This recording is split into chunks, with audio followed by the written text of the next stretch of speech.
Part 4లో మనం equity door open చేశాం. అసలు ఈక్విటీ అంటే ఏంటి? సింపుల్.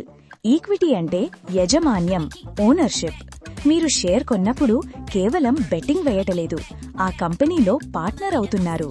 అది 0.0001% అయినా సరే మీరు ఓనరే. అడ్వాంటేజెస్, లాభాలు: 1. Unlimited growth.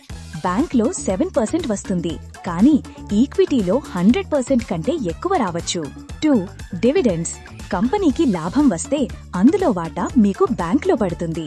డిసడ్వాంటేజెస్, నష్టాలు: 1. High risk. ఇక్కడ గ్యారెంటీ ఉండదు, కంపెనీ మునిగితే మీ డబ్బులు జీరో అవ్వచ్చు. 2. ఒడుకొడుకులు, వొలాటిలిటీ. మార్కెట్ రోజూ పైకి కిందకి ఆడుతుంది, భయపడి అమ్మితే నష్టమే. ఫైనల్ గా, ఈక్విటీలో సంపద సృష్టించొచ్చు, వెల్త్ క్రియేషన్, కానీ దానికి ఓపిక కావాలి. ఇది T20 మ్యాచ్ కాదు, టెస్ట్ మ్యాచ్. మరి కంపెనీని ఎలా సెలెక్ట్ చేయాలి? స్టాక్ మార్కెట్ బేసిక్స్ ఈజీగా నేర్చుకోవాలి అంటే ఇన్స్టాగ్రామ్ని ఫాలో అవ్వండి.